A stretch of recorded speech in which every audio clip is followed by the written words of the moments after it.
أهلا بيكم، أنا سامية علوبة. النهاردة هنتكلم على الخوف اللي ساير بين ناس كتير قوي. يا ترى أختار إزاي شريك حياتي وبحيث إني ما ندمش بعد كده، لأنه الظاهرة المؤسفة جدا جدا أنا بشوفها مثلا في أصحاب بناتي، إنه بعد 20 سنة جواز 25 سنة جواز بيحصل انفصال، وبيبقى بعد كده بقى اللي بيسهر أصلا طول السنين اللي فاتت دي أنا عمري ما كنت مبسوطة، أنا كان بيحصل كذا وبيحصل كذا، مش مبسوطة. أهم حاجة اختيار شريك الحياة فعلا، زي بالظبط لو هنختار صديق أو من غير ما نختار صديق، احنا كبرنا مع شخص كان صديق لنا وفضلنا أصدقاء لمدى العمر، بيبقى ليه؟ بيبقى فيه سبب. أولا احنا مش كل دقيقة مع بعض، لكن في صفات في كل واحد فينا متماشية مع صفات التاني. الواحد تاني يسأل نفسه ايه هي اهم صفات بالنسبة لي الاقيها في الشخص اللي انا هعيش معاه. معظمنا بيبقى اهم صفة اخلاص. الصفة الثالثة على حسب أنا طموحة ولا مش طموحة. فلو أنا طموحة يبقى أكيد الشخص اللي هختاره لازم يبقى طموح، لأنه في الأول لما أعجب بشخصية حد ممكن حتة الطموح ولا مش طموح ما تبانش، أو ببقى مش بديها أهمية لأنه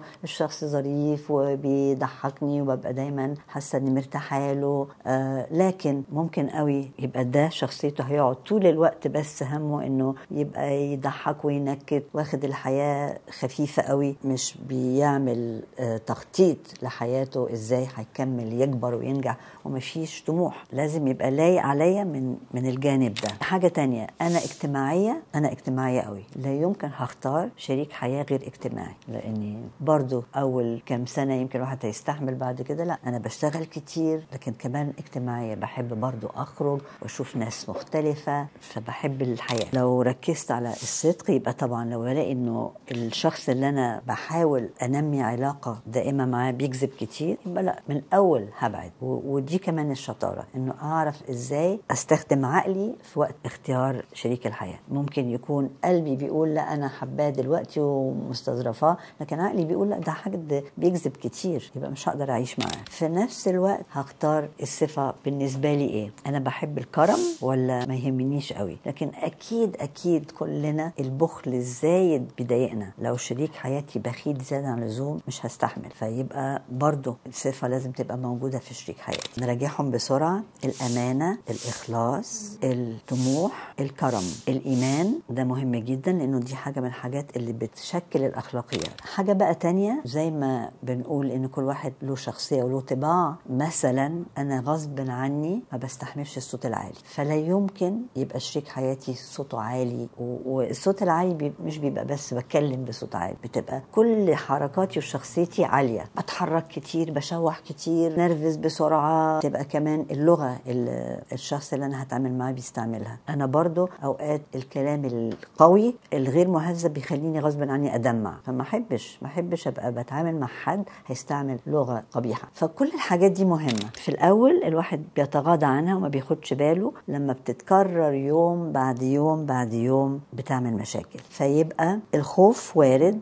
ومظبوط اني اختار بتنقي، يعني اخد بالي كويس قوي، وبعدين ما تسرعش وارتبط بسرعة. الاول ادي لنفسي فرصة اللي قدامي يعرفني وانا اعرف اللي قدامي في ظروف مختلفة. في صفة تانية مهمة، الانانية بتتلخص كذا نوع انانية. في انانية في المشاعر، في انانية في الممتلكات، في انانية الحاجات المادية. الانانية في المشاعر انه ما وريش الشخص اللي معايا شعوري، ابقى انا حابب انه الشخص اللي معايا يوريني شعوره واخد منه حنان وعطف، لكن انا ما وريش. الانانيه الماديه انه انا عايزه كل حاجه لنفسي، بفكر في نفسي واجيب الحاجات الحلوه لنفسي من غير ما افكر في شريك حياتي. الانانيه كتير بتبقى سبب لفشل العلاقه، لانه طبعا اي علاقه اخذ وعطاء، زي ما باخد زي ما بدي. حاجه تانية مهمه بقى، انا عليا مسؤوليه في تكوين نوع العلاقه. لو انا هقعد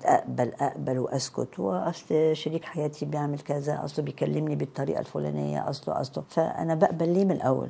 دايما مهم في اول العلاقه توضيح الخط الاحمر، ففي حاجات مش هقبلها من الاول، ولو شريك حياتي هيقدر يعمل مجهود عشان يغيرها هتنفع العلاقه، مش هيعمل مجهود يبقى من الاول هو نفسه هيبعد. دايما بكل ذوق الواحد يكلم اللي معاه. كمان الحاجه المهمه قوي في العلاقه تواصل، انه مش ازعل واحوش في نفسي، لا دايما الاقي الطريقه والوقت المناسب اتكلم مع اللي هيبقى شريك حياتي او صديقي. على فكره الطريقه دي بتضايقني جدا، لما انت بتتصرفي بالطريقه دي انا ببقى بتجرح. فده مهم. الانانيه بتظهر فين كمان؟ انا عندي مثلا شغلي بحبه وعندي هواياتي، مش هممني بقى شريكه حياتي او شريك حياتي هو بيحب ايه، انا بحب ده هعمله، انا عايزه ابقى في المجموعه دي هبقى، ونبتدي نبعد عن بعض. لكن مهم جدا، وده من خبرتي الصراحه في الحياه، انه لما كل واحد بيدخل في هوايه شريك حياته بتبقى الحياه ألذ جدا جدا. انا كان دايما الرقص والاستعراضات، جوزي مالوش في ده، جوزي كان هندسه وكان كيمياء وفيزياء، وهو كان له في سباق العربيات. فانا شغلي بما انه جسمي هو مهم جدا، كنت بخاف قوي من السرعه وانه اركب عربيه ممكن اتقلب، لكن